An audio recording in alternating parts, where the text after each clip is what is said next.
My parents demanded my entire paycheck after I got promoted, so I let them kick me out and watch their financial empire collapse. Hey Reddit. So my parents basically tried to financially enslave me after I got promoted, threatened to kick me out when I said no, so I called their bluff and moved out. Now they're drowning in debt and blowing up my phone asking for help. This is going to be a long one, so grab some snacks. I'm 26 and until 3 months ago, I was living at home with my parents and my younger sister Ashley, who's 23.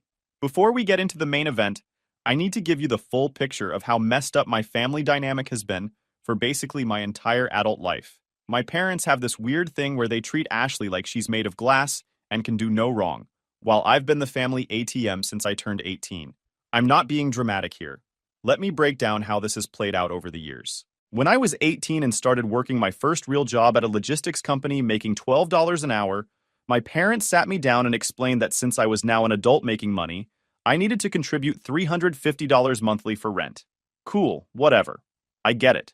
Contributing to household expenses seems fair on paper, except Ashley turned 18 2 years later, got a part-time job at a clothing store, and paid exactly $0 in rent. When I asked why, my dad hit me with, well, Ashley is saving for college. Here's the thing though.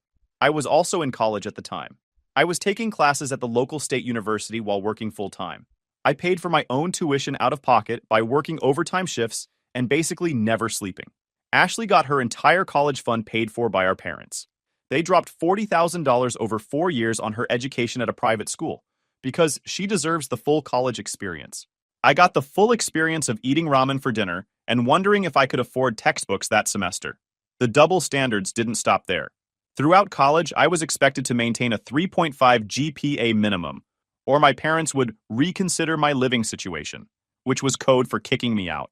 Meanwhile, Ashley coasted through school with a 2.8 GPA, and my parents were just thrilled she was finding herself and exploring her passions. Her passion was apparently partying and changing her major 4 times. I remember one semester I got a B- plus in statistics, and my dad sat me down for a serious talk about my declining academic performance. A B-. I was working 40 hours a week and taking 15 credit hours, and somehow a B+ meant I was slacking off.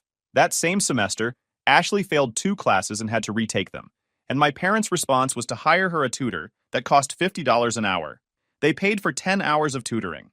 That's $500 they dropped on Ashley to fix her mistakes, while I got lectured for getting a B+ while working full-time. The favoritism extended to everything.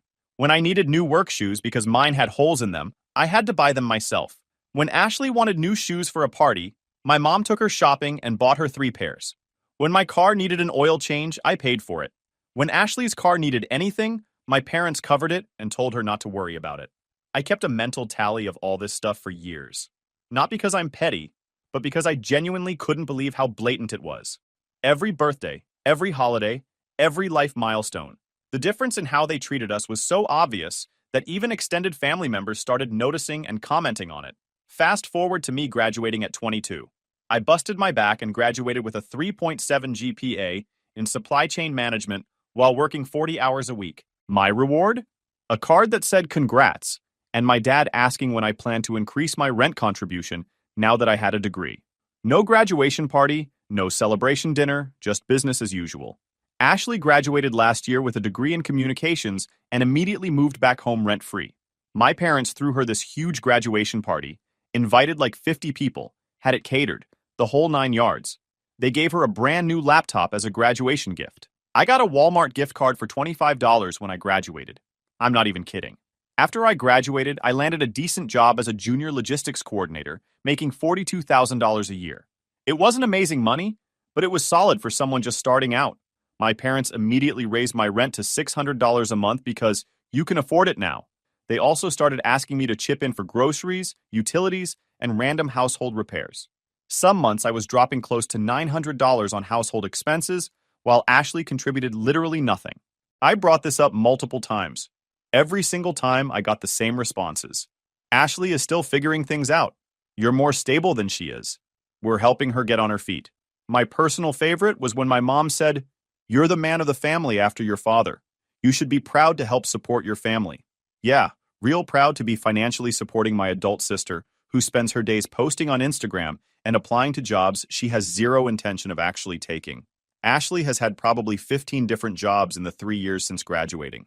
She'd work somewhere for 2 to 3 months, decide she didn't like it because her boss was toxic or her coworkers were draining her energy, quit without notice, then spend the next month living off our parents while taking time to reset. Every time they'd support her decision. Mental health is so important. She needs to find the right fit. Meanwhile, if I had quit a job without another one lined up, I would have been homeless within 24 hours. Her job history read like a comedy sketch. She'd been a receptionist at a dental office until she decided the dentist was micromanaging her by asking her to actually answer the phone. She worked at a pet store for 6 weeks before quitting because cleaning up after animals was gross. She tried being a bank teller but quit after a month because standing for 8 hours was inhumane.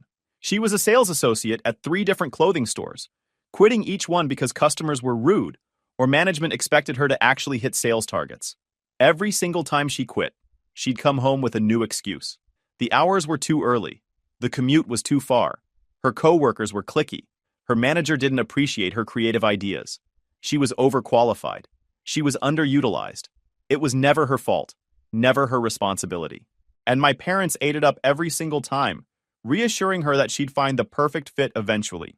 Meanwhile, I'd been at the same logistics company for 4 years, working my way up from junior coordinator to senior coordinator to now manager. I dealt with difficult bosses, long hours, tedious work, and frustrating clients. But I stuck with it because that's what adults do. You don't just quit every time something isn't perfect. But Ashley got to live in this fantasy world where jobs are supposed to be fun and fulfilling 100% of the time, and my parents encouraged that delusion. The financial double standard was insane. I paid $600 monthly rent, bought my own food, paid for my own phone bill, car insurance, gas, everything. Ashley paid for exactly nothing. She didn't even buy her own toiletries. My mom bought all her stuff and Ashley would regularly steal mine because we're family. What's the big deal? But here's where it gets even better. My parents would regularly ask me for money for household emergencies. The water heater broke? I'd chip in $300. Roof needed repairs? $500 from me. Car needed new brakes? $200. These requests came every few months like clockwork. I couldn't say no because the implication was always there. If I didn't help out, maybe I didn't deserve to live there. Meanwhile, Ashley would ask for money for things like concert tickets, new clothes for job interviews she'd never go on, or emergency trips to visit friends in other states. And my parents would just hand it over. They gave her $500 once so she could go to some music festival with her friends, because she's been so stressed lately and deserves a break. When I asked for $100 to cover a certification exam that would help my career, I got a lecture about financial responsibility and being self-sufficient. I saved money anyway. Every dollar I could scrape together went into a savings account that my parents didn't know about. I'd eat the cheapest food I could find, never went out with friends, didn't date, basically lived like a monk. My goal was to save up enough for first and last month's rent, plus a security deposit so I could finally get out of that house. But here's the problem. Every time I got close to having enough saved, something would happen. My car would break down. I'd get sick and have medical bills. My laptop would die, and I'd need a new one for work. It's like the universe had a personal vendetta against me escaping. By the time I was 26, I had about $3,500 saved up, which sounds decent until you realize that's barely enough to cover moving costs in my area, where studios go for $1,200 a month minimum. Then 3 months ago, everything changed. My company announced internal promotions and I applied for a logistics manager position.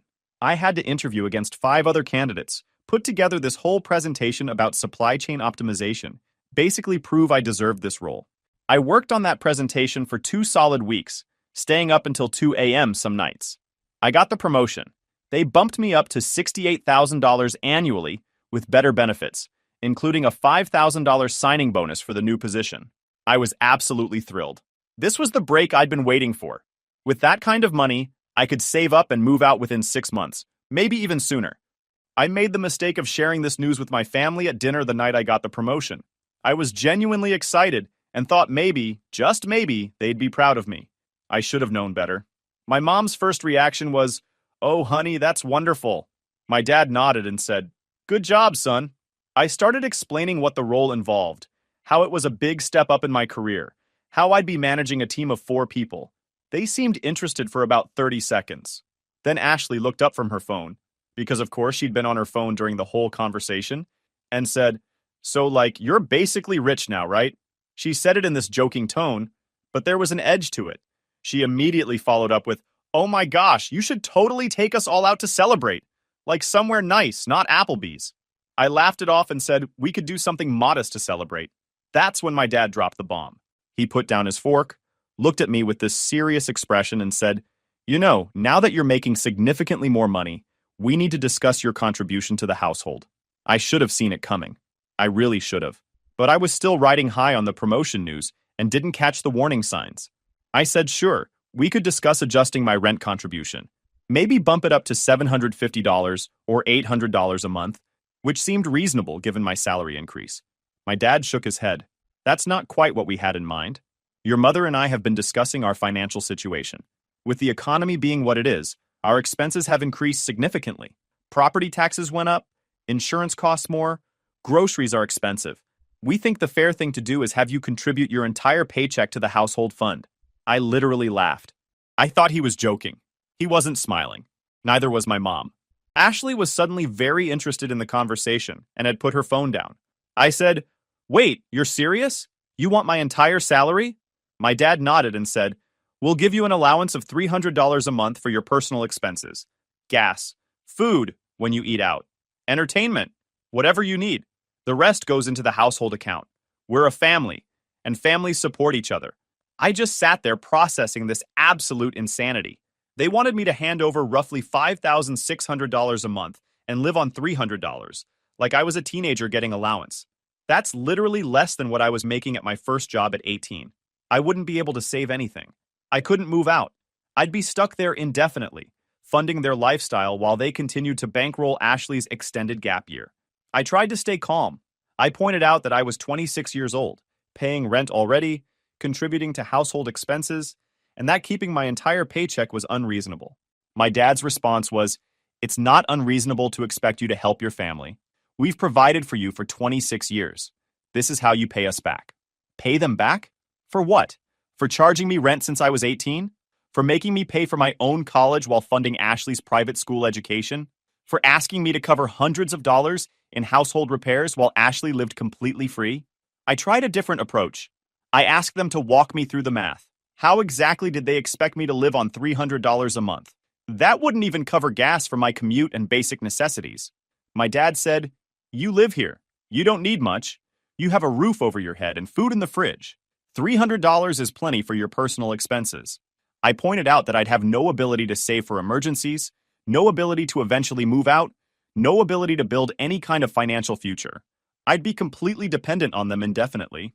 My dad actually smiled when I said that and responded, "Exactly. Families should live together and support each other. There's no reason for you to move out when we can all live here and pool our resources." That's when I realized what this really was. They didn't want a contribution. They wanted control. They wanted me trapped there forever, funding their lifestyle and Ashley's extended adolescence. I'd be their retirement plan and Ashley's safety net all rolled into one, and I'd never be able to leave because I'd never be able to save money. My mom jumped in with her justification. "Honey, you have to understand. We've invested so much in both of you kids. Ashley is still finding her path, and she needs our support right now. You're stable and successful.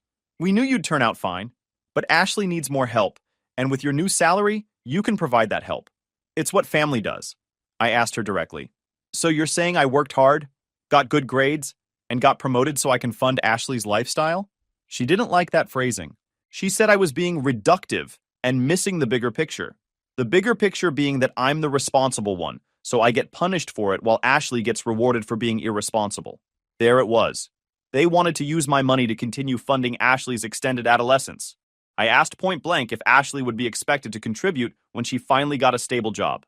My mom actually had the nerve to say, "Well, we'll cross that bridge when we get there. Every situation is different." I knew exactly what that meant. Ashley would never be expected to contribute a dime. She'd live there rent-free indefinitely while I bankrolled everything. The plan was essentially to use me as their personal ATM to supplement their retirement and support my adult sister. I told them I needed to think about it. My dad's face changed. He got this cold look and said, "There's nothing to think about. Either you contribute properly to this household, or you need to find somewhere else to live. You have until the end of the week to decide." End of the week? He gave me 4 days to either agree to financial servitude or get out. Ashley was smirking. Actually smirking. She knew this would benefit her directly. More money from me meant more money for her concerts and trips and whatever else she wanted. That night, I went to my room and did the math. I had $3,500 saved up. My signing bonus of $5,000 was being processed and would hit my account in 1 week. That's $8,500 total. I started looking at apartments online. Studios in my area ran $1,200 to $1,500. With first month, last month, and security deposit, I'd need about $4,000 to move into a decent place. That left me with $4,500 for furniture and basic setup. It would be tight, really tight, but it was possible. I could grab basic furniture from Facebook Marketplace, use my existing kitchenware, sleep on an air mattress until I could afford a real bed. I'd done rough living before. I could do it again. The alternative was staying there and being financially trapped forever. Because let's be real, if I agreed to this arrangement, I'd never get out. They'd find reasons to increase their cut. Ashley would need more support. There'd always be some household emergency that required more money. I'd be 35 years old still living at home, working my butt off, and watching every penny of my paycheck disappear into the family fund while Ashley lived her best life. I spent the next 3 days apartment hunting during my lunch breaks and after work. I found a studio apartment about 20 minutes from my office. It was small, about 450 square feet, but it was clean and in a safe area. The landlord was willing to work with me on the deposit if I could show proof of employment and pay the first 2 months up front. I called him, explained my situation without getting into too many details, and asked if I could do a walkthrough that evening. He was cool about it. Showed me the place. It had a tiny kitchenette, a bathroom that was basically a closet with a shower, and a main room that would serve as bedroom and living room. There was one window that overlooked the parking lot. It wasn't fancy, but it was mine. Or it could be. I applied that night. Because I had good credit and stable employment with my promotion letter as proof of income, he approved me within 24 hours. He said I could move in the following week if I had the money ready. I told him I'd have it. My signing bonus hit my account on day 5, the day after my dad's deadline. Perfect timing, honestly. I now had $8,500 and an apartment waiting for me. I spent that entire day at work planning my exit strategy. I wasn't going to tell them until I was ready to walk out the door. The moment I announced I was leaving, things would get ugly, and I wanted to be prepared. That weekend, I told my parents I was visiting a friend and would be gone most of Saturday. Instead, I went to Walmart and Target and bought the absolute basics: air mattress, cheap pillow and sheets, some towels, basic kitchenware, toilet paper, cleaning supplies. Nothing fancy, just enough to survive for the first few weeks while I got settled. I loaded everything into my car and took it to a friend's garage. He was the only person I'd told about what was happening, and he was more than happy to help me out. Sunday morning, I transferred the deposit and first 2 months' rent to my new landlord. Done. I had an apartment. I had keys being processed. I was moving in on Tuesday. My parents had no idea. Monday evening, my dad sat me down for the conversation. Ashley was conveniently out with friends. My mom sat next to my dad on the couch, and I sat in the chair across from them like I was in a job interview. My dad started with, "So, have you made your decision?" I looked him dead in the eye and said, "Yeah, I have. I'm moving out." The silence was immediate and heavy. My mom's face went pale. My dad's jaw tightened. He said, "You're what?" I stayed calm. I explained that I appreciated everything they'd done for me, but I was 26 years old, and it was time for me to live independently. I'd already found an apartment and would be moving in tomorrow. I wished them the best. My dad lost it. He started yelling about how disrespectful I was being, how I was abandoning my family, how they'd sacrificed so much for me, and this is how I repaid them. My mom started crying and saying I was tearing the family apart. It was pure theater. I didn't engage. I didn't yell back. I just sat there and let them get it out of their system. When my dad finally paused for breath, I said, "Look, you gave me an ultimatum. Hand over my entire paycheck or leave. I'm choosing to leave. This is what you said I should do if I couldn't meet your demands." My dad stammered and said, "We didn't actually mean you should leave. We just wanted you to see how serious we were about family contributions. You're being dramatic." Classic manipulation. Make an ultimatum. Act shocked when someone takes you seriously, then gaslight them about what was actually said. I told them I'd heard them loud and clear and had made my decision accordingly. I'd be out by tomorrow afternoon. My mom switched tactics. She went from crying to angry in about 5 seconds.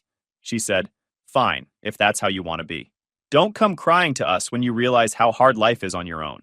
You won't make it 3 months before you come crawling back. I just nodded and said, okay. That one word seemed to frustrate her more than anything else I could have said. She wanted me to fight, to argue, to give her ammunition. I wasn't giving her anything. Ashley came home around 10 p.m. and lost her mind when she found out I was leaving. Not because she'd miss me. Let's be real. She was panicking because she'd just lost her golden ticket. No more free ride. My parents would have to fund her lifestyle entirely on their own now. She actually said, "You can't just leave. What about me?" I looked at her and said, "What about you? You're 23. Get a job and keep it." She started crying and ran to her room. My mom glared at me like I'd just kicked a puppy. I went to my room and started packing. I didn't have much. Most of my stuff fit in 6 boxes and 2 suitcases. I'd been living pretty minimally anyway, since most of my money went to rent and household contributions. I stayed up most of the night packing and texting my friend to coordinate moving my stuff from his garage to my new place. Tuesday morning, I loaded up my car before my parents woke up. I made 3 trips, once to drop stuff at my new apartment, once to grab my stuff from my friend's garage, and once more to get the last boxes from my room. By noon, everything I owned was out of that house. I left my key on the kitchen counter with a note. I kept it simple. Thanks for everything. I'll be in touch. I didn't owe them more than that. My mom tried to call me twice while I was driving to my new place. I didn't answer. Ashley sent me a long text about how selfish I was being and how I was ruining everything. I read it, rolled my eyes, and deleted it. Moving into that studio apartment was one of the best moments of my life. It was tiny and empty, and I was sleeping on an air mattress, but it was mine. Nobody could demand my paycheck. Nobody could threaten to kick me out. Nobody could guilt me into funding their lifestyle. I sat on my air mattress that first night eating pizza I'd ordered for myself, and I felt genuinely happy for the first time in years. The apartment wasn't much to look at, honestly. The carpet was this beige color that had probably been installed in the 90s. The paint on the walls was basic white with a few scuff marks. The kitchenette had a 2-burner stove, a mini fridge, and exactly 3 feet of counter space. The bathroom was so small that the door would hit the toilet when you opened it fully. But standing there in that empty space with my boxes stacked in the corner, I felt like I'd won the lottery. I spent the first evening just setting up the basics. I inflated my air mattress and made it up with the cheap sheets I'd bought. I unpacked my clothes and hung them in the tiny closet. I set up my toiletries in the bathroom. I arranged my dishes in the 2 cabinets I had. It took maybe 2 hours to unpack everything I owned. That's how little I had. But it was all mine. That first week, I lived like a minimalist monk. I'd wake up on my air mattress, shower in my cramped bathroom, make eggs on my 2-burner stove, and head to work. After work, I'd come home to my empty apartment and feel this sense of peace. No Ashley walking into my room without knocking. No parents asking me for money. No guilt trips about family obligations. Just me and my 450 square feet of freedom. The first week was quiet. My parents didn't contact me. Ashley sent a few more guilt-trippy texts that I ignored. I bought a cheap desk and chair from Facebook Marketplace and set up a little workspace. I grabbed a small TV someone was giving away for free. I was living like a college student again, but it felt like freedom. Week 2 is when things got interesting. My mom called me crying. I almost didn't answer, but curiosity got the better of me. She was sobbing about how I'd abandoned them and how hurt they were. I waited for her to finish and then asked if there was an actual reason for the call or if she just wanted to make me feel guilty. She got quiet and then hung up. My dad called the next day. He was much more direct. He said they were having some financial difficulties and could really use my help. He didn't specify what kind of help, but I knew exactly what he meant. Money. I told him I was just getting settled in my new place, and my budget was pretty tight with rent and utilities. He got frustrated and said, "We're your parents. You should help us." I reminded him that he'd given me an ultimatum to hand over my entire paycheck or leave, and I'd made my choice. He didn't have a response to that. Ashley called 3 days later, absolutely furious. Apparently, my parents had told her she needed to start contributing $400 a month for rent and expenses. She was losing her mind. How am I supposed to pay rent? I barely make anything. You were supposed to handle this. You're the successful one. I told her to get a better job and hung up. Here's what I learned through the grapevine over the next few weeks. My parents had based their entire budget around my $600 monthly rent plus the additional contributions they'd been hitting me up for. They'd gotten used to that extra $900-ish every month and had built it into their standard of living. When I left, they suddenly had a $900 hole in their monthly budget. But it gets better. Remember how they wanted my entire paycheck? Turns out they were planning to use that money to pay off debt. Credit card debt. Lots of it. My dad had apparently been living beyond his means for years, and between that and funding Ashley's lifestyle, they'd racked up around $35,000 in credit card debt across multiple cards. They were making minimum payments and drowning in interest. Their plan had been to use my $5,600 monthly salary to aggressively pay down that debt while keeping me on a $300 allowance. They figured they could knock out the debt in less than a year if they threw my entire paycheck at it. Then, they'd be debt-free and still have my income to supplement their retirement. I would have been their indentured servant, paying off debt I didn't create. When I left, their plan collapsed. They couldn't afford their current lifestyle and pay down debt and support Ashley. Something had to give. They tried to make Ashley contribute, but she was only bringing in maybe $1,000 a month from her part-time job at a boutique. Even if she gave them half her paycheck, it wasn't enough to fill the gap I'd left. The reality hit them fast. That first month after I left, they realized just how much my rent had been subsidizing their life. My $600 a month had been covering their property tax increase from the previous year. The additional money they'd been hitting me up for, the $300 here, $500 there for household repairs, had been masking their overspending problem. They'd been living paycheck to paycheck, but padding it with my contributions. Without me there, they had to actually look at their finances. My dad's salary covered the mortgage and basic utilities. My mom's part-time income covered groceries and insurance. But all the extras they'd gotten used to, eating out twice a week, my mom's monthly shopping trips, the premium cable package, Ashley's random expenses, all of that had been coming from my contributions without them even realizing it. My mom went back to work full-time after being part-time for years. She'd been working 20 hours a week at a retail job, basically for fun money. Now she had to get a full 40-hour position just to keep their heads above water. She complained to relatives about how exhausting it was working full-time in your 50s. I'd been working full-time since I was 18. Zero sympathy from me. My dad started picking up overtime at his job. He worked in manufacturing and had the option to do Saturday shifts for time and a half pay. He'd always turned those shifts down before because weekends were his time to relax. Now he was working 6 days a week just to make ends meet. He looked exhausted every time I saw him after that, which wasn't often. Ashley was forced to actually keep her job at the boutique because they made it clear they wouldn't support her if she quit. For the first time in her life, she had to experience what it felt like to need a job instead of wanting one. She couldn't just walk away when she felt like it. She had bills to contribute to. She was miserable. She called me crying about how unfair it was that she had to work full-time and pay rent. I reminded her I'd been doing exactly that since I was 18. She hung up on me. By month 3, things were getting really bad for them. I heard through extended family that my parents were fighting constantly about money. Ashley was apparently having meltdowns every other day about her lost freedom. They'd had to cancel their vacation plans. My mom's car needed repairs, and they couldn't afford it. They had to cut back on groceries and eating out. All the little luxuries they'd gotten used to were gone. My dad called me again. This time he dropped the authoritative dad act and went straight to begging. He said they really needed help, and could I please just loan them $2,000 to get through a rough patch? I asked what the rough patch was. He admitted they were behind on credit card payments and facing increased interest rates and late fees. I said no. He got angry again and said I was being cruel and heartless to my own parents. I reminded him that he'd threatened to kick me out unless I gave him my entire paycheck. He'd made it clear I was only valuable to them as a source of income. I told him I wasn't a bank and I wasn't interested in funding his debt repayment. He called me some choice names and hung up. Ashley sent me a novel of a text about what a horrible brother I was, how I'd ruined her life, how my parents were struggling, and it was all my fault.